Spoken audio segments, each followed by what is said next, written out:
Hello guys, सानो mini vlog आइसकेको छ। आज चाहिँ मेरो बुढी सुतिरहेको थियो। भाउजूले चाहिँ केकहरू लिएर आउनु भएको छ मेरो बुढीलाई गिफ्ट होइन, केकहरू स्प्रे के लिएर आउनु भएको थियो। अनि चाहिँ मेरो सालीहरूले मिलेर अनि केक अनि त्यहाँपछि गुडिया अनि सरप्राइज पठाइदिएको रहेछन्।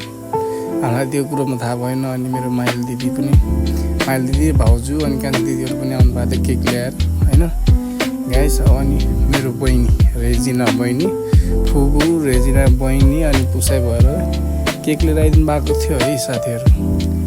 अनि आज रमाइलो भयो क्या, किनभनेपछि सबैले केकहरू अनि लिएर आउँदाखेरि सबै रमाइलो भयो। सबैले यताउताबाट हेर्दै थिए। छोरीले टिका लगाइदिन्छु भनिरहेको छ क्या आन्टीलाई। अनि सबैको कर्मस तरिकाले अनि उस भाउजूले पनि टिका लगाउनु भयो, भाउजूले ल्याएको केक होइन साथीहरू। अनि मैले पनि लगाइदिएँ भाउजूले ल्याएको केक। अनि यस्तै हो गाइस, किनभनेपछि अब बुढाबुढीको चलिरहेको छ केकको टिका लगाइ होइन।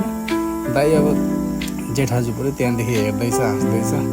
उसले त टिका लगाउनु पाउँदैन जेठाजुले, किनभनेपछि मैले लगाउनु पाउँछु, अनि भाउजू लगाउनु पाउँछ। अनि मेरो मम्मीले पनि टिका लगाइदिए। मेरो फुपू हुनुहुन्छ राईले फुपूले पनि टिका लगाइदिइसक्नु भएको छ होइन। अलिअलि टिका अलिअलि लगाउने कार्यक्रम छ। पुसाइ हुनुहुन्छ उहाँ चाहिँ, पुसाइलाई चाहिँ छोरीले पनि लगाइदिइरहेछ बाजेले। अनि बाजेले पनि नातिनीलाई लगाइदिए।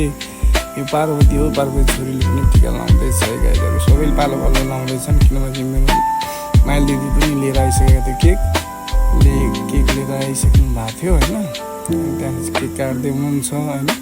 है भाउजू हुन्छ हाम्रो जेठी भाउजू चाहिँ अब दिदी हुनुहुन्छ उहाँ चाहिँ हाम्रो कान्छी दिदी पनि टिका लगाउँदै हुन्छ, मान्दै हुनुहुन्न अनि मान्दै हुनुहुन्न। अनि मम्मीलाई पनि अनि बुहारीले टिका लगाइदियो। मेरो बुढीलाई चाहिँ सबले भूत बनाइदियो कि त्यो के खाएन कि सबै टाउको मानिदिए। लगाइस सबैले कमेन्ट गर्नु पऱ्यो है, कमेन्ट अनि लाइक सब्सक्राइब सबै।